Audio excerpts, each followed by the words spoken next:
All right. 1, 2, 1, 2, 1, 2. 1, 2, check. All right. This is a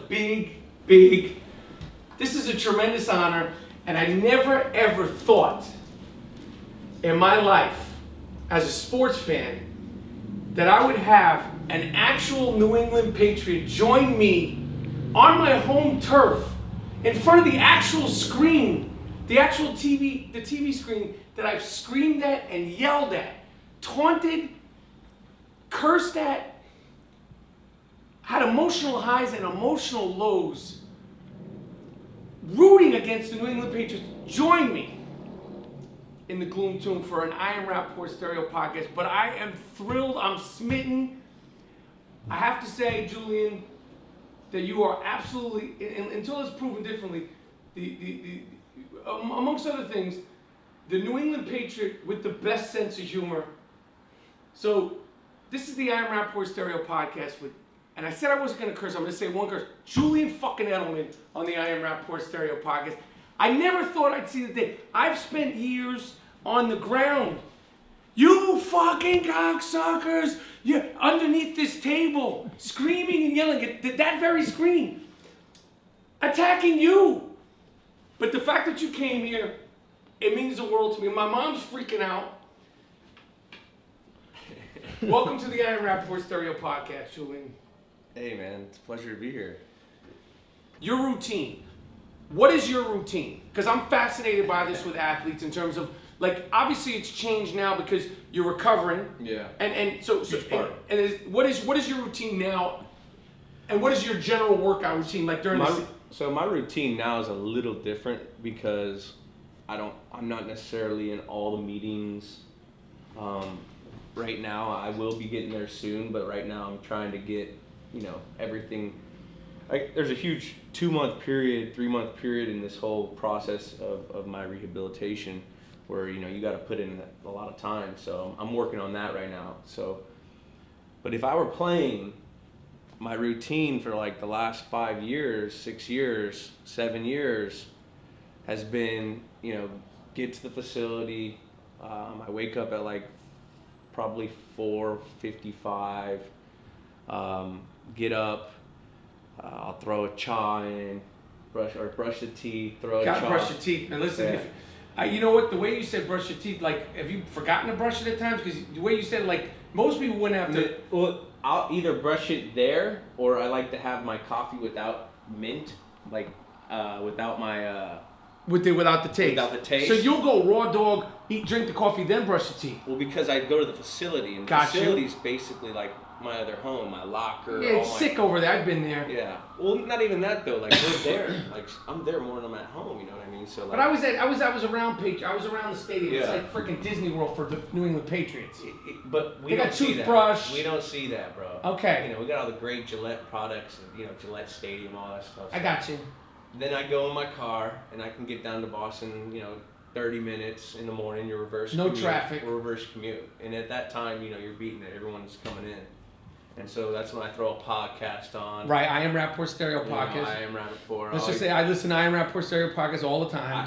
I do. I listen to it, twice, Tuesdays and Thursdays. That's usually. What the hell I'm talking. This is impressive, man. Well, it's because I got my PMT, I got Monday, Wednesday, Friday. After I Am Rapaport Stereo. They're great. You're Tuesday, Thursday. Yeah, so boom. You got it. Boom. So I'll knock out some potties, and then I get to the facility. I make my protein smoothie, which is the same thing every morning. I go in, I get like 4 big scoops of kale. I put it in the blender. I put my ice on top of that. I pack the kale down or it won't go. Then I get a scoop of cherries because it's your best anti-inflammatory. I also get a scoop of raspberries, 2 scoops of blueberries, a banana.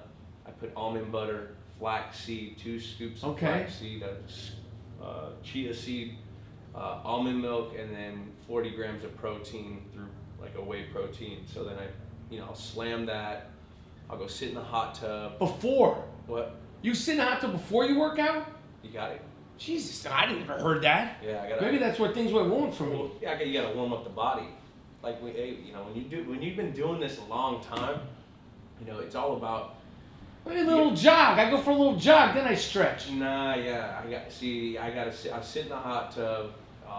kind of get ready to go over like the game plan of what we got going on that week. Got you. Your opponent, you have your iPads, so you can either watch film, you know, you go through emails or something. So I'll be 10, 15 minutes in there. Then I go in and I do these ball drills. I got one of my equipment guys. So by that time it's around 5:45. So I do all that until about 5:45. Then I get my ball guy. Catching? So I go through a tennis ball drill. So I get green tennis balls and pink tennis balls along with blue racket balls and red racket balls. And I put two balls and I put a ball in each hand. And we go to a wall and he'll throw these balls and I'll sit there and I have to catch the red ones with my right, the blue ones with my left. And it's like to kind of warm up my eyes and my mind for the day. Okay, reaction, you know? I like that. I could use that in my own life. And then we'll do that in all different directions, and then we go and I'll catch regular balls. I go through a hand circuit. With the jug machine? I don't like jug machines. It's too predictable. So I get a guy with an arm. Too easy. Yeah. Well, it's not easy. It's there every. Right. It's coming spot. at the same spot. Exactly. I got you. Which is still good for strengthening. And I got you. Yeah. So I got my guy. We go through our routine till about 6:30. So it's 5:45 to 6:30. At 6:30, I meet up with my body guy. And he goes through my whole lower posterior chain. So he'll go and rub out my calves, my hammies, my feet, my ankles. Where's this guy? Why don't you bring him today for the podcast? I got a lot of problems, man. 12 guys. So it's usually either Alex Guerrero. He's the guy who works on Tom. These guys are like, they get the knots, they're in there with the things and the stuff. With active movement, so it kind of warms you up. I'm not going to move movement. I'm going to lay down and Alex could go to town on me. It hurts. I'm no problem. If I want a tickle, I'll go to another place. If I want a massage, I'm going to get your guy Alex. 100%, whatever. So I do that from 6:30 till about 7:30. Jesus. Then I'll go and eat like a little like kind of oatmeal or like some kind of egg, and then we have 8 o'clock meetings. We go into 8 o'clock meetings, team meeting. You're with the team, and then you break up into offense and defense, and you break up from skill position players to your away from the linemen. Then you have a walkthrough. Then you have a little time, and then you go to practice. I mean, it's a work day, bro. It's crazy. I wanted to I thought about maybe coaching or doing something with football until I became a New England Patriot. And you were like, what these guys do and like how much time these guys really put in. Because we put in a lot of time. right. But the coaches, they do too now. They're in there all day long. Like they'll sleep there. Now you guys obviously have sick coaches. Now I want to get to the bottom of this. Okay, I know exactly Matty P. What's with the? You're the best, man. I'm going Matty P. Yo, I got Matty P's back, bro. You like Matty P, bro. That's my dog. I know I love Matty P. Nah. Matt Patricia. He's got Hipster. the beard, the hipster. History. Now, what's with the pencil? The play sheet's laminated. I want to get to the bottom of it. Is it a look? He's got a notepad in his pocket, and they go in and they'll. I never saw it. He'll take it out. So he'll take it out when he's over probably by the guys. It's like a little literally like this, like little Blue's Clues Notepad. Then he writes with on the pencil. He'll write with the pencil. Now I'm not saying that you're making this up and defending your outstanding defensive you. coordinator, but I will say this, Julian. The pencil is always really sharp. When you write on a pencil, as you're saying on your Blue Clues thing, the sharpening goes down. This guy has the pencil there before the game, after the game, during the game, always real sharp. I'm thinking it's a look. We got an offensive quality control guy that is on top of that pencil 24/7. Fine. That thing needs to be 0.2 millimeters. Got you. Fine.